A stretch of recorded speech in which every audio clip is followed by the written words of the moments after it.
Friends,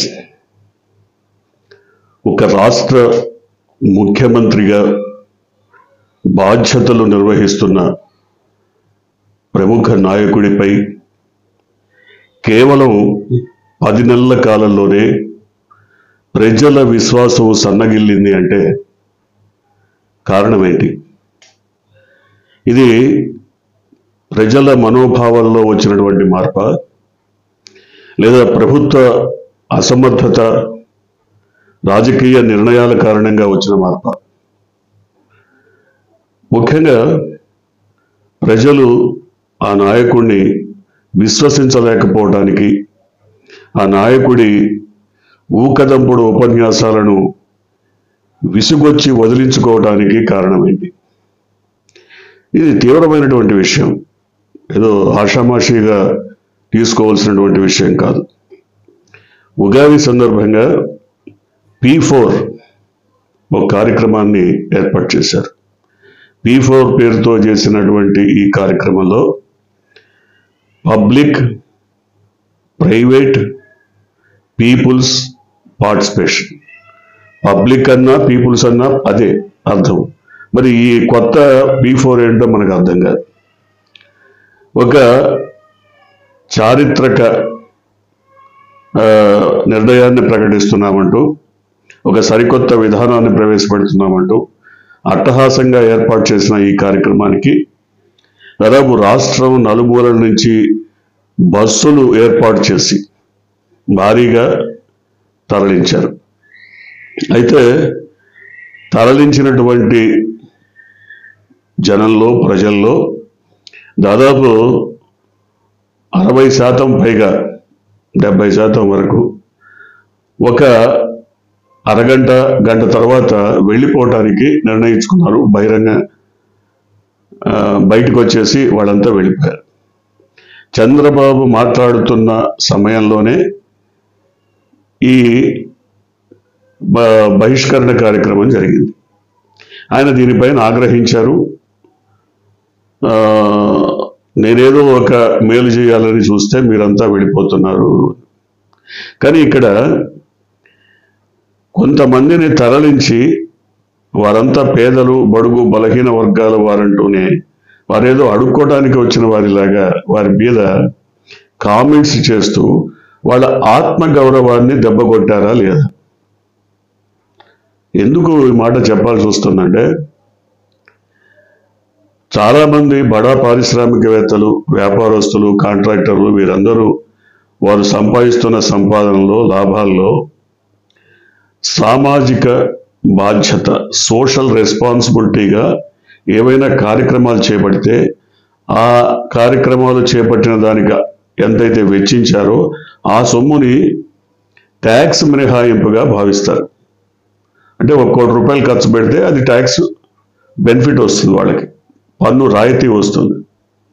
so ఈ పథకం కింద, కేంద్ర ప్రభుత్వం తీసుకొచ్చినటువంటి ఈ పథకం కింద బడా పారిశ్రామికవేత్తలు కానీ, కోటీశ్వర్లు కానీ, కాంట్రాక్టర్లు కానీ వీళ్ళందరూ కూడా సామాజిక బాధ్యతగా రోడ్లు వేయించడమో, లేకపోతే స్కూల్ బిల్డింగ్స్ కట్టించడమో, లేదా ఇంకోటో వారి వంతు చేస్తుంటారు. తద్వారా పన్ను రాయితీ పొందుతారు. వాళ్ళు ఫ్రీగా ఏం చేయటంలా, పన్ను రాయితీ పొందుతారు. అయితే దాన్ని కూడా హైజాక్ చేసి ముఖ్యమంత్రి తనేదో అతి గొప్ప చారిటీ నిర్వహిస్తున్నట్టుగా ప్రజల ముందు బిల్డప్ ఇవ్వడం కోసం ఈ సోషల్ రెస్పాన్సిబిలిటీ కింద మీరు ఖర్చు పెట్టే డబ్బు ఏదైతే ఉందో అది ప్రభుత్వం తరఫున కొంతమంది ఎంపిక చేసిన పేదలకు మేము డిస్ట్రిబ్యూట్ చేస్తామని P4 అనే ఒక కార్యక్రమాన్ని ఏర్పాటు చేసి దాని ద్వారా విజయవాడకు అందరినీ పిలిచారు. ఈ ఎంపిక చేసిన వాళ్ళంతా ఎవరు మీకు తెలుసు, మాకు తెలుసు, ప్రతి ఒక్కరికి తెలుసు. ఎంపికైన వాళ్ళు ఎవరో తెలుసు, ఎందుకు ఎంపిక చేశారో తెలుసు, అన్నీ బాగానే ఉంది. కానీ ఆ కార్యక్రమం ప్రారంభమైన దగ్గర నుంచి కూడా పేదలను కించపరుస్తూ, పేదలలో ఆత్మ న్యూనతా భావానికి గురయ్యేలా పలు వ్యాఖ్యలు చేయడం వల్ల వాళ్ళంతా కొంత ఇబ్బంది పడ్డ మాట వాస్తవం. అంతేకాదు రాజకీయ ఉపన్యాసాలు కూడా వాళ్ళని ఇబ్బంది పెట్టాయి. ముఖ్యంగా ఉప ముఖ్యమంత్రి మాట్లాడతాడు, నాకు సత్తా లేదు, నాకు చేత కాదు, ప్రతిభ లేదు, నేను అసమర్థుడిని, అందువల్ల 2014 నుంచి మరి ఓటు చీలిపోకూడదని చంద్రబాబుకి అప్పచెప్పాను, ఆయన చాలా గొప్ప విలుకాడు, ఈ విధమైనటువంటి వ్యాఖ్యలు. ఎవరికి కావాలి ఇవన్నీ? పిలిచిన కార్యక్రమం ఏంటి, చేస్తున్న ఉపన్యాసం ఏంటి, ఎందుకు ఇదంతా? ఇదే డిప్యూటీ ముఖ్యమంత్రి పిఠాపురంలో సభ పెట్టి ఆ సభలో ఏమంటాడు? ఆ జయకేతనంలో, నేను 40 ఏళ్ల ఇండస్ట్రీని నేనే నిల్చోబెట్టాను, నేను లేకపోతే ఆ ఇండస్ట్రీ గొప్పగూలిపోయేది అన్నాడు. మరి ఇప్పుడేమో నాకు చేత కాదు, నేను అసమర్థుడిని, నాకంత సత్తా లేదు, కాబట్టి నేను చంద్రబాబుకి మద్దతు ఇస్తున్నాను అంటే ఈ మాటలు చూసినప్పుడు ప్రజల్లో ఎక్కడో ఏదో తేడా కొడుతున్నది అని అనిపించట్లేదా? చాలామంది అంటారు, నిజమో కాదో తెలియదు, 100% ఈ రకమైన వ్యాఖ్య అయితే ఒకటి చక్కర్లు కొడుతుంది. ప్యాకేజీ ఉన్నప్పుడు ఒకలాగా, ప్యాకేజీ లేనప్పుడు ఒకలాగా మాట్లాడుతుంటారు. నిజమో కాదో తెలియదు. ఎందుకంటే ఈ రకమైన వైరుధ్యంతో విరుద్ధమైనటువంటి పరస్పర విరుద్ధ వ్యాఖ్యలు చేసినప్పుడు తప్పకుండా ఈ అనుమానాలు కలుగుతాయి. ఇక చంద్రబాబు నాయుడు, పేదలను నేనే ఉద్ధరించాను, లేదా టీడీపీ అధినేత వ్యవస్థాపకుడు ఎన్టీ రామారావు దగ్గర ఏవో నేర్చుకున్నాను, అది ఇది అంటే. అసలు ఆయన సావు కారణం ఎవరు? ఆయన సావు కారణం ఎవరు? పోనీ ఆయన కుటుంబ సభ్యుల్లో ఒక్కడనైనా ప్రోత్సహించి రాజకీయాల్లోకి తీసుకొచ్చారా? తీసుకురావచ్చు కదా. ఆయన మీద మీకు అంత కృతజ్ఞతా భావమే ఉంటే ఆయన కుటుంబంలో ఎవరినైనా ఒక్కళ్ళని తీసుకొచ్చి ప్రోత్సహించి వారికి పదవి ఇచ్చి ఏదైనా చేశారా? లేదే. ఓడిపోయే సీట్లు ఇచ్చి అక్కడ ఓడగొట్టిన తర్వాత మీ జీవితంలో మీరు గెలవలేరు, మీకు సీట్ ఇచ్చినా గెలవరు అనే పరిస్థితి తీసుకొచ్చారే తప్ప టీడీపీ వ్యవస్థాపక అధ్యక్షుడి కుటుంబం నుంచి మీరు ఎవరిని ప్రోత్సహించారు? బాలకృష్ణ అంటే మీ ప్రమేయం లేకుండా గెలుస్తూ వచ్చాడు, కానీ ఆ కుటుంబం నుంచి ఇంకెవరిని ప్రోత్సహించలేదు, తీసుకురాలేదు. అంతేకాకుండా ఈ రాజకీయ ఉపన్యాసాలు, రాజకీయపరమైనటువంటి వ్యాఖ్యలు, ఇవన్నీ కూడా ప్రజల్ని చాలా ఇబ్బందిగా గురి చేస్తున్నాయి. రెండోది, మీరు సూపర్ 6 అని చెప్పారు. సూపర్ 6 ఇవ్వలేకపోతున్నాను అంటారు. పదే పదే నేను ఇవ్వలేను, నేను బయట ఉన్నప్పుడు ఇద్దాం అనుకున్నా, అప్పుడు నేను ఏదో ఊహించుకున్నా. ఎట్లా ఊహించుకుంటారు? కొత్తగా రాజకీయాల్లోకి వచ్చిన వాడు ఈ మాటలు మాట్లాడితే అర్థం ఉంది. కొత్తగా వచ్చాడు కాబట్టి అతనికి ఏం తెలియదు, బయట ఉండి ఏదో ఊహించుకున్నాడు, ఇప్పుడు అధికారంలోకి వచ్చాక ఇబ్బంది పడుతున్నాడు. కానీ మీకు 40 years ఇండస్ట్రీ కదా, మీరు 3 సార్లు ముఖ్యమంత్రి, మీకు ఏం కావాలంటే అవి తెప్పించుకునే సత్తా ఉంది, యంత్రాంగం ఉంది. అసలు ఎవరు యంత్రాంగం ఎందుకు? మీరు ఆర్టీఐ కింద ఏ అప్లికేషన్ పెట్టినా మీకు మొత్తం ఇన్ఫర్మేషన్ వస్తుంది. రాష్ట్ర ఆదాయం ఎంత, వ్యయం ఎంత, అప్పులు ఏంటి అనేది ఎవరికైనా ప్రతి మనిషికి ఇస్తారు ఆ లెక్కలు. సో అన్నీ తెలిసి కూడా ఈ రకమైన తప్పిదం చేసి ఇప్పుడు ఇదేదో కొత్త పథకం తీసుకొచ్చాము, దీంట్లో కూడా ప్రభుత్వానికి స్వర్ణ భారతి ట్రస్ట్, అది వెంకయ్యనాయుడు, ఈ కార్యక్రమాన్ని వాళ్ళు కూడా స్పాన్సర్ చేస్తారు. అంటే డబ్బు ఒకటిది, సొమ్ము ఒకటిది, సోకొకటిది. డబ్బేమో బడా కాంట్రాక్టర్లు, పారిశ్రామికవేత్తలు వీళ్ళందరిది, పంపిణీ ఏమో మరి స్వర్ణ భారతి ట్రస్ట్ లేకపోతే ప్రభుత్వం. వాళ్ళకి ఎందుకు ఇంట్రెస్ట్ ఉంటుంది? ఓకే, ప్రజలు కూడా ఎవరైతే పేద బడుగు బలహీన వర్గాలు ఉన్నారో 1,45,00,000 మంది తెల్ల కార్డు రేషన్ కార్డుదారులు ఉన్నారు ఆంధ్రప్రదేశ్లో. కేవలం ఒక 8.5-9 లక్షల మంది ట్యాక్స్ పేయర్స్ ఉన్నారు. వీళ్ళ దగ్గర డబ్బు తీసుకొచ్చి ఆయన ఈ 1,40,000 మందికి ఇస్తాడా? 1,50,000 మందికి మీరు ఈ 8 లక్షల మంది పే చేసే ట్యాక్స్ డబ్బుల్ని పంచాలా? ఎట్లా పంచుతారు? పంచేటువంటి అవకాశం ఉందా?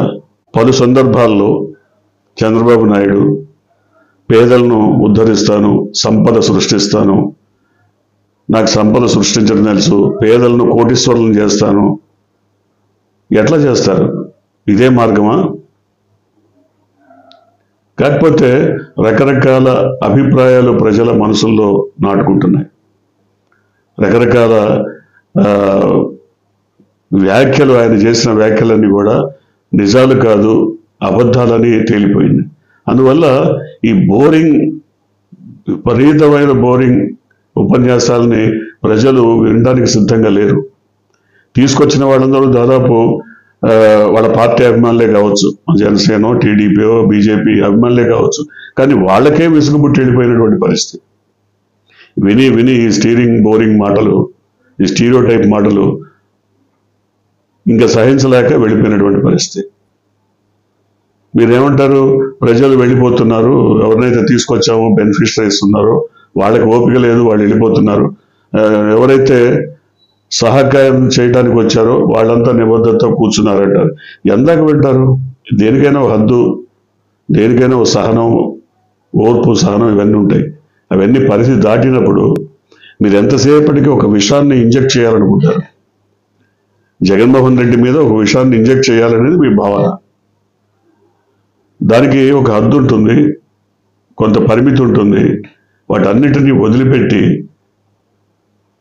ఎంత ఇంజెక్ట్ చేసినా కూడా అది వికటిస్తుంది. పేదలకు ఎంత చేసినా ఇంతే, వాళ్ళు ఇప్పుడు వచ్చారు, అప్పుడే వెళ్ళిపోయారు, ఈ రకమైన మాటలు వాళ్ళ ఆత్మాభిమానాన్ని దెబ్బతీయవా?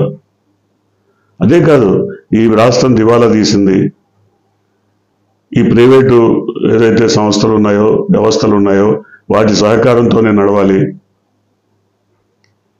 ఇట్లాంటి మాటల వల్ల, ఇలాంటి అభిప్రాయాలు కల్పించడం వల్ల ప్రజల్లో ప్రభుత్వం పైన, ప్రభుత్వ పెద్దలుగా మీ పైన నమ్మకం పూర్తిగా కోల్పోవటం, సడలిపోవటం, ప్రభుత్వం అంటే మనకి సహకరిస్తుందన్న భావన లేకపోవటం నిజమే కదా. ప్రభుత్వం అంటే చేయూతనివ్వటం, పేదలు, బడుగు, బలహీన వర్గాలు నిలదొక్కుకోవడానికి ఒక నిరంతర ప్రక్రియగా వారికి ఏదన్నా సహకరించడం, ఆర్థిక సహకారం అందించడం, లేదా ఇతరత్ర సహకారం, లేదా ఇళ్ళు ఇవ్వటము, లేదా వాళ్ళ వ్యాపారాభివృద్ధికి డ్వాక్రా లాంటి సంస్థల్ని బలోపేతం చేయటము, ఏదో ఒకటి అట్లాంటి కార్యక్రమాలు కాకుండా ఇదేంటి, ఈ కార్యక్రమం ఏంటి? సో ఏదో చేసి మసిబూసి మారేడికాయ చేసి జగన్మోహన్ రెడ్డి చెయ్యని విధంగా మనం చేస్తున్నామని చెప్పడం కొత్త పద్ధతిగా కనపడుతుంది. అంతేకాకుండా ప్రతిదీ ప్రైవేట్ పరం చేయటం, ప్రైవేట్ వ్యక్తుల చేతుల్లో వాళ్ళ ప్రభుత్వాన్ని పెడుతున్నారు. మెడికల్ కాలేజీలు ఇచ్చేశారు, పోర్టులు ఇచ్చేశారు, రోడ్లు ఇచ్చేశారు, బస్ స్టాండ్లు ఇచ్చేశారు. ఇంక ఏముంది ప్రభుత్వం చేతిలో? మొత్తం ప్రైవేట్ వ్యక్తుల పరమైపోయినప్పుడు రాష్ట్రం మొత్తం ప్రభుత్వం కూడా ప్రైవేట్ వ్యక్తులకు ఇచ్చేయచ్చు. సో ఇది ఈయనకి ముఖ్యమంత్రిగా చంద్రబాబుకి ఇది కొత్త ఆలోచన కాదు. ఎందుకంటే ఆయన 1995లో అధికారంలోకి వచ్చిన నాటి నుంచి కూడా అసలు రాష్ట్రంలో అవుట్ సోర్సింగ్ అనే వ్యవస్థను తీసుకొచ్చిన పితామహుడు చంద్రబాబు నాయుడు. ఎందుకు కారణం ఏంటి? ఆ రోజున వరల్డ్ బ్యాంక్ దగ్గరికి వెళ్ళి వరల్డ్ బ్యాంక్ అప్పు కావాలి అన్నప్పుడు మీరు ఎట్లా తీరుస్తారు అప్పుని అని వరల్డ్ బ్యాంక్ అడిగింది. మీకున్న ఆదాయం ఎంత, మీ వ్యయం ఎంత, మీ ఖర్చులు ఏంటి, మీ దగ్గర ఉన్న దాంతో మీకు ఈ ప్రభుత్వమే నడవదు, ఎప్పుడు చూసినా లోటు బడ్జెట్, నువ్వు ఎట్లా కడతావు అంటే వాళ్ళు చెప్పింది ఏంటి? ప్రభుత్వ అధికారులు తగ్గించుకుంటూ పోండి, ఎవరైనా రిటైర్ అయితే ఆ స్థానాల్లో కొత్త వాళ్ళని నియమించద్దు, అంతా అవుట్ సోర్సింగ్ తీసుకోండి, కాంట్రాక్ట్ బేస్లో తీసుకోండి.